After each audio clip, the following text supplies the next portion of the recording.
আসসালামু আলাইকুম, সবাইকে স্বাগত জানাচ্ছি আমাদের হাতে থাকা সর্বশেষ বাংলা সংবাদে। আপনাদের সাথে আছি আমি আফনান করিম। নোবেলজয়ী ডক্টর মোহাম্মদ ইউনূসের নেতৃত্বাধীন নবগঠিত অন্তর্বর্তী সরকার ও এর উপদেষ্টারা এরই মধ্যে কাজ শুরু করেছেন। ফলে প্রশাসনও নড়েচড়ে বসেছে। শুরু হয়েছে শুদ্ধি অভিযান। ঢেলে সাজানোর উদ্যোগ চলছে জনপ্রশাসনে। খেয়াজ নিয়ে জানা যায় দ্রুতই প্রশাসনে আরও বড় ধরনের পরিবর্তন আসবে।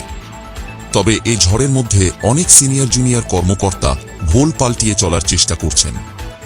রাতারাতি অনেকেই সুর পাল্টে মিশে গেছেন বর্তমান স্রোতের সঙ্গে।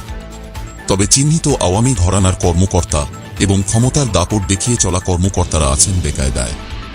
তাদের অনেকেই স্বেচ্ছায় অবসরে যাচ্ছেন। তবে তাদের কর্মকালীন আর্থিক বিষয়ে তদন্তের কথা উঠেছে।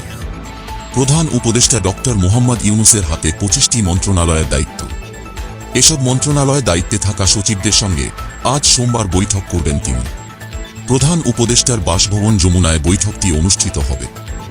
বৈঠক থেকে তিনি সচিবদের বিভিন্ন দিক নির্দেশনা দিতে পারেন। গত 5 আগস্ট শেখ হাসিনা পদত্যাগ করে দেশ ছাড়ার পরদিন থেকেই বঞ্চিত কর্মকর্তারা জোট বেঁধে সচিবালয়ে নানা কর্মসূচি পালন করছেন। জনপ্রশাসন মন্ত্রণালয়ে বঞ্চিতদের নিয়মিত যাতায়াত শুরু হয়েছে। এরই মধ্যে জনপ্রশাসন মন্ত্রণালয়ের গুরুত্বপূর্ণ নিয়োগ, পদোন্নতি ও প্রেষণ এপিডি অনুবিভাগের নতুন দায়িত্ব পেয়েছেন আব্দুর রউফ। তিনি একই মন্ত্রণালয়ের আইন অনুবিভাগের দায়িত্বে ছিলেন। এতদিন এপিডি অনুবিভাগের দায়িত্ব পালন করা নাজমুত সাদাত সেলিমকে বিশেষ ভারপ্রাপ্ত কর্মকর্তা বা ওএসডি করা হয়েছে। এর আগে 7 আগস্ট প্রধানমন্ত্রীর মুখ্য সচিব তোফাজ্জল হোসেন মিয়ার চুক্তিভিত্তিক নিয়োগ বাতিল করা হয়। এর আগে থেকেই তিনি আত্মগোপনে ছিলেন। এছাড়া পুলিশের শীর্ষ কর্মকর্তা হিসেবে আইজিপি এবং ঢাকা মহানগর পুলিশের কমিশনার পদেও পরিবর্তন আনা হয়েছে।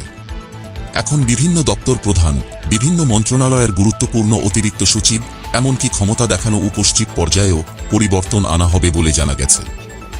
সরকারের অনেক সচিবকেও পরিবর্তন করা হবে।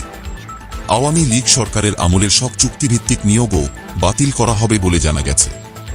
ইতোমধ্যে আওয়ামী লীগ সরকারের আমলে যেসব কর্মকর্তা লাভবান হয়েছেন, প্রশাসনের গুরুত্বপূর্ণ পদ থেকে তাদের সরানোর জন্য আন্দোলন হচ্ছে জোরালোভাবে।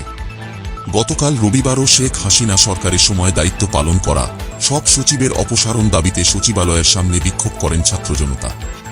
এ সময় তারা সচিবদের অপসারণ ও বিচারের দাবিতে বিভিন্ন স্লোগান দেন। প্রশাসনের বঞ্চিত কর্মকর্তাদের মধ্যে কতিপয় কর্মকর্তা বলেন, আমাদের সবকিছু যদি নিয়মের মধ্যে হতো, কোনো ব্যক্তি বা দল দেখা না হতো, তাহলে আমাদের কারো এসবের জন্য জমায়েত হতে হতো না। এখন মুহূর্তের মধ্যেই সবাই জনপ্রশাসনে ভিড় করছেন।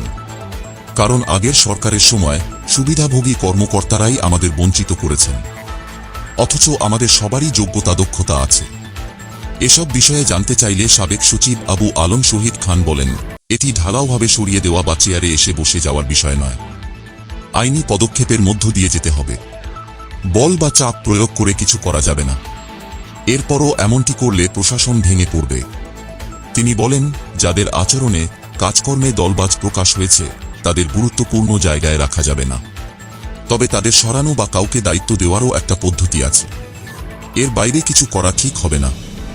এক প্রশ্নের জবাবে আবু আলম শহীদ খান বলেন, আমার মতে সব চুক্তিভিত্তিক নিয়োগ অবিলম্বে বাতিল করা উচিত। যিনি চুক্তি নিয়োগে আছেন, নৈতিকভাবে তাদের নিজেদেরই পদত্যাগ করা উচিত। সূত্র জানায়, যেহেতু ইতোমধ্যে এপিডি নিয়োগ দেওয়া হয়েছে, চলতি সপ্তাহের মধ্যেই আরও কয়েকটি মন্ত্রণালয় বিভাগে রদবদল আসবে। বেশিরভাগ মন্ত্রিসচিবের পিএসকে দায়িত্ব থেকে সরানো হবে। ইতোমধ্যে সরকারের 42 জন পিআরওকে সরিয়ে নিজ বিভাগে নেওয়া হয়েছে। সূত্র জানায়, ইতোমধ্যে কেউ কেউ উপদেষ্টাদের পিএস হতে দৌড়ঝাঁপ করছেন। একজন অতিরিক্ত সচিব বলেন, পিএস এপিএস হয় মন্ত্রীদের ইচ্ছা। মাঠ প্রশাসনে নতুন ডিসি দেওয়ার কথা ছিল। তবে বর্তমান অন্তর্বর্তী সরকার দ্রুতই মাঠ প্রশাসনেও সংস্কারের উদ্যোগ নেবে বলে জানা গেছে। প্রশাসনের পাশাপাশি মাঠ প্রশাসনেও রাজনৈতিক বিবেচনায় কর্মকর্তারা ডিসি এসপি হয়েছেন। সে কারণে দ্রুতই পরিবর্তন আসবে বলে জানিয়েছেন অনেকে। প্রশাসনের বাইরেও রদবদলের ঝড় বয়ে যাচ্ছে। ইতোমধ্যে বাংলাদেশ ব্যাংকের গভর্নর, ডেপুটি গভর্নর, প্রধান বিচারপতি, আপিল বিভাগের বিচারপতি, attorney general, deputy attorney general সহ দেশের পাবলিক বিশ্ববিদ্যালয়গুলোতেও পদত্যাগের হিড়িক পড়েছে। দেশের কয়েকটি বিশ্ববিদ্যালয়ের ভিসি, প্রো ভিসি, প্রক্টর পদত্যাগ করেছেন।